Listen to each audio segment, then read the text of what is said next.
Jumpa kembali kita dalam sesi kedua dari materi struktur daun. Kita lanjutkan perkuliahan kita. Nah, selain jaringan epidermis yang ada di bagian atas adaksial dan bagian bawah abaksial, berikutnya ada jaringan mesofil. Itu jaringan yang bersifat parenkim, ya, jaringan parenkimatis yang terdapat di antara epidermis.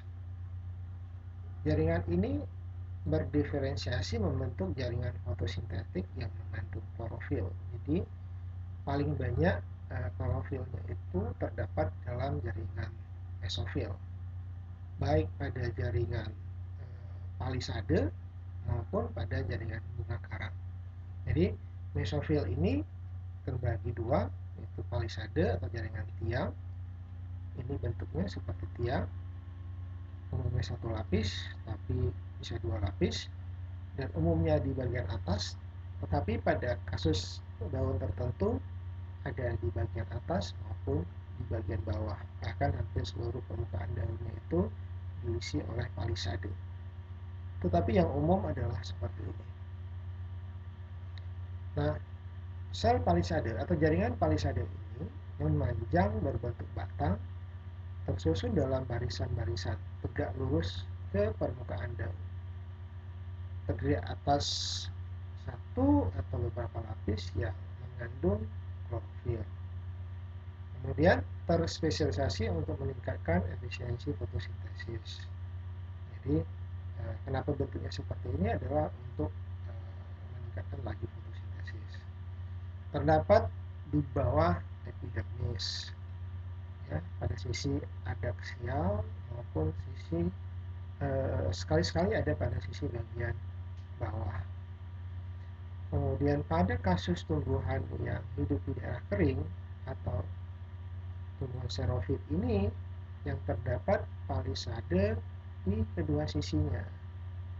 Ini untuk daerah-daerah yang kering, ya, spesialisasinya seperti ini. Nah, bentuk dan susunan palisade memungkinkan kloroplas terlokalisasi pada sisi yang strategis yang berfungsi untuk menyerap cahaya sebanyak-banyaknya, ya, menyerap cahaya sebanyak-banyaknya, sehingga yang paling banyak menyerap cahaya itu adalah jaringan bagian atas, tapi perlu epidermis sebagai pelindungnya. Peningkatan efisiensi fotosintesis ditentukan oleh adanya ruang antar sel pada mesofil itu, yang kemudian ini disebut sebagai jaringan bunga karang. Kenapa ini harus jarang? Karena selain klorofil yang menangkap cahaya matahari, proses fotosintesis itu membutuhkan CO2, dan CO2 itu masuk melalui mulut daun atau stomata bagian bawah terutama, kemudian dia akan mengisi ruang-ruang kosong ini. Jika tidak ada ruang kosong ini, maka CO2-nya tidak bisa mengisi bagian mesofil ini. Area permukaan sel yang bebas dari kontak dengan sel lain pada sel-sel palisade merupakan faktor yang menentukan laju fotosintesis itu sendiri. Ya, jadi ini menentukan laju fotosintesis. Nah, tadi kita sudah bahas tentang jaringan palisade atau jaringan tiang. Kemudian sekarang kita akan bahas yang bagian ini, yaitu jaringan spongi atau jaringan bunga karang, yang diantaranya juga terdapat berkas pembuluh. Ini bagian urat daun yang terpotong, penampilannya adalah seperti ini, dan itu adalah bagian dari berkas pembuluh. Nah, bentuknya isodiametris atau memanjang sejajar permukaan daun. Lokasi di bawah dari palisade, baik palisade yang selapis maupun yang dua lapis. Tapi kalau yang dua lapis biasanya bunga karang itu juga berada di antara palisade yang lapisan kedua itu. Saya tadi sudah menyampaikan bahwa prosesnya adalah, fungsinya adalah sebagai tempat pertukaran gas di sini. Dan pada siang hari sel bunga karang mengeluarkan O2 dari hasil fotosintesis dan uap air melalui proses transpirasi. Kemudian untuk proses fotosintesis juga akan masuk CO2 melalui mulut daun ke bagian ini. Nah, ini adalah proses keluar masuknya air dan CO2, ya. CO2 yang berada di lingkungan masuk melalui stomata ke bunga karang hingga ke palisade sebagai tempat proses fotosintesis. Kemudian air dari dalam tanah masuk ke akar, masuk ke batang, dibawa ke daun. Kemudian akibat proses transpirasi dia akan keluar melalui mulut daun pada saat yang bersamaan dengan proses pertukaran gas CO2 dan O2 ini. Sehingga harus ada mekanisme untuk membuka dan menutup stomata supaya air yang ada di dalam mesofil ini tidak kehilangan sehingga akan terganggu proses fotosintesis. Nah, dengan demikian mulut daun ini tidak selalu terbuka, dia akan diatur untuk terbuka dan tertutup sesuai dengan kebutuhan dari daun itu sendiri untuk proses fotosintesis. Nah, kalau pada monokotil ini kita melihat seperti ini, berarti ini jaringan monokotil. Dari mana kita bisa menandanya? Terutama adalah dari berkas pembuluh yang tersusun ada satu bagian sumbu tengah, ya. Ini mencerminkan urat-urat daun dari monokotil yang terpotong secara melimpah. Kemudian kita juga bisa tandai dari tidak adanya mesofil palisade di bagian bawah epidermis atas. Ini menunjukkan daun monokotil. Jadi pada monokotil salah satu contohnya adalah jagung atau zeamais. Jaringan mesofil tersusun atas sel-sel yang seragam dan tidak terdiferensiasi menjadi jaringan palisade maupun jaringan bunga karang. Jadi dia mesofil saja yang terlihat lebih mirip dengan jaringan parenkim. Kemudian ini adalah jaringan epidermis bawah. Pada tumbuhan dikotil tertentu, pada eukaliptus misalnya, mesofil itu hanya tersusun atas jaringan palisade saja. Jadi kalau pada monokotil tidak ada jaringan palisade dan bunga karang, tetapi mesofil saja. Sedangkan pada eukaliptus tidak ada jaringan bunga karang, tapi hanya jaringan palisade saja. Dan terbentuknya rongga untuk menyimpan minyak. Jadi tumbuhan-tumbuhan yang bagian daunnya menghasilkan minyak itu ada rongga untuk menyimpan minyak. Misalnya pada eukaliptus itu sendiri, pada kulit jeruk misalnya, pada kulit jeruk juga akan terbentuk rongga-rongga seperti ini untuk menyimpan minyak yang dihasilkannya. Jadi ini terlihat semuanya adalah palisade dan kita bisa membedakan antara epidermis atas dan epidermis bawah itu dari stomata yang dimilikinya. Kemudian perubahan struktur epidermis dan mesofil juga terjadi pada tumbuhan yang hidup di lingkungan yang tidak normal. Bagaimana kondisi lingkungan yang tidak normal? Lingkungan yang kekurangan air. Itu tumbuhan kelompok xerofit yang hidup pada lingkungan kekeringan.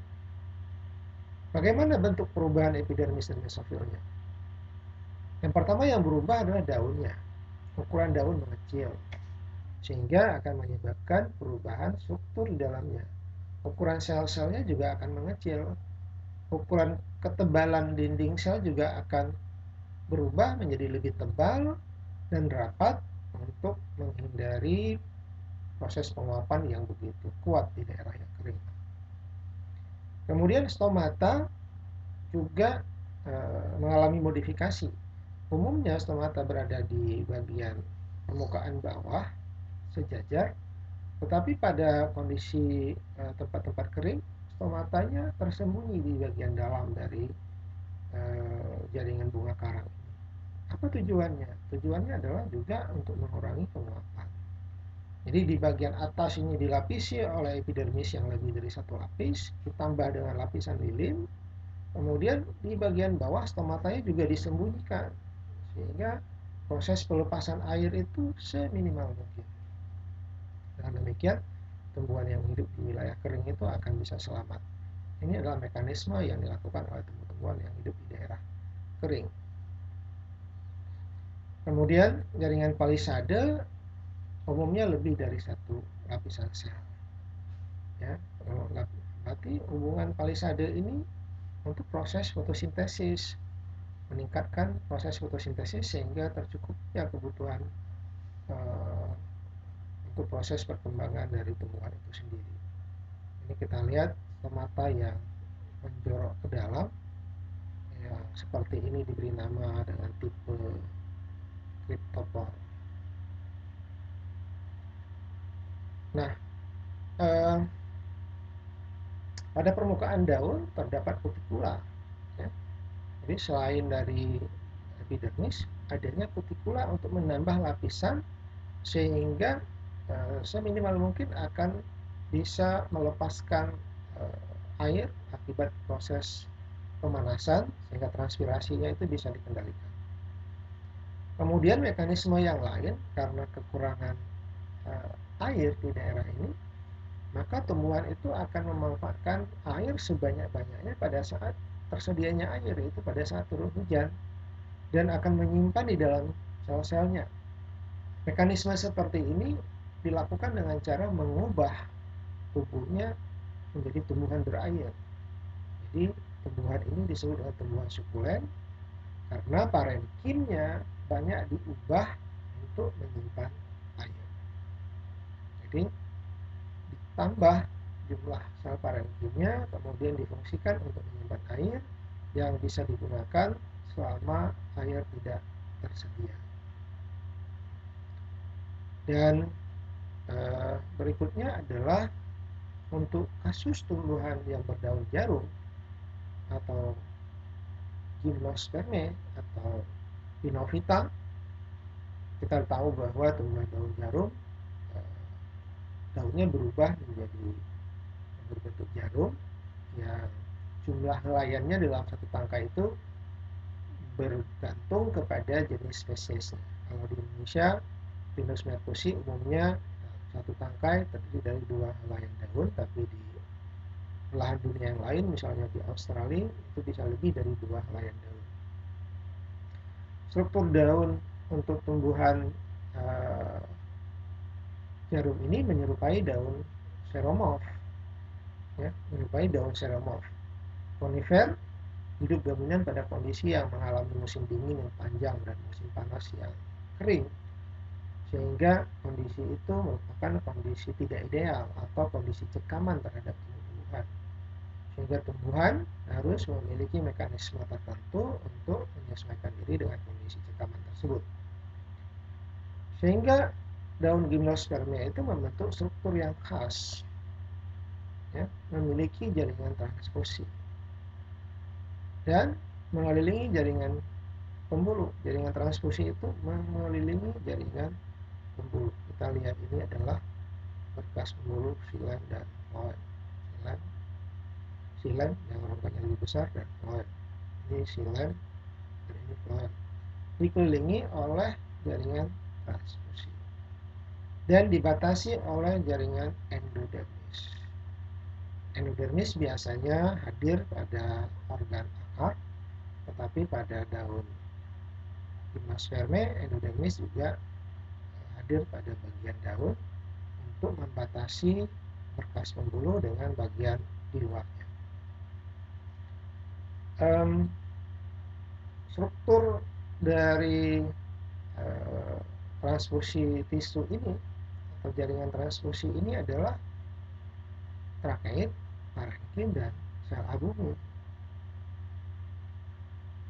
Dan untuk gimnosperma, bagian epidermisnya kita bisa lihat ini adalah epidermis, adanya stomata, ya.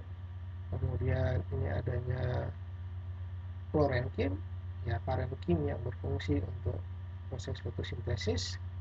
Kemudian epidermisnya memiliki lapisan di bawah yang serupa, tapi kemudian diberi nama dengan hipodermis, yaitu lapisan epidermis berada di bagian dalam dari epidermis.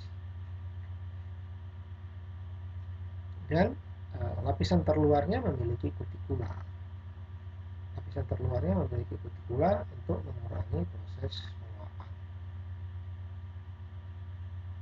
Dan stomata terdapat pada semua bagian permukaan daun, jadi tidak ada permukaan atas dan bawah, tetapi pada semua permukaan daun yang berbentuk cryptopor, ya, yang berbentuk cryptopor tersembunyi. Nah, selain jaringan epidermis, di bawah epidermis ada jaringan mesofil. Ya, jaringan mesofil tersusun atas sel parenkim memiliki lekukan ke arah dalam sel yang mengandung klorofil. Ini adalah jaringan mesofil hingga endodermis di bagian berkas pembuluh. Jadi di bagian tengah dari daun, dari satu helaian daun gimnospermia ini ada berkas pembuluh yang dibatasi oleh endodermis. Ini adalah jaringan mesofil. Kemudian dilengkapi dengan saluran resin atau saluran harsa yang berfungsi untuk sekresi resin yang dihasilkan.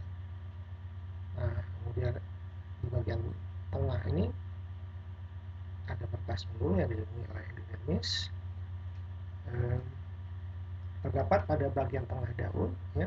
Jadi kalau pada helaian daun itu dua helaian daun dalam satu tangkai daun, berarti pada keduanya memiliki susunan yang seperti ini. Dan ini keunikan dari Pinophyta atau tumbuhan konifer yang memiliki endodermis yang biasanya umumnya dimiliki pada organ akar dari suatu tumbuhan. Kemudian penyusun dari wilayah berkas pembuluh ini ada trakea, ya. Ada trakea, ini adalah jaringan trakea. Demikian untuk bagian kedua, dan kita akan lanjutkan pada bagian ketiga, yang merupakan bagian terakhir dari pertemuan ini.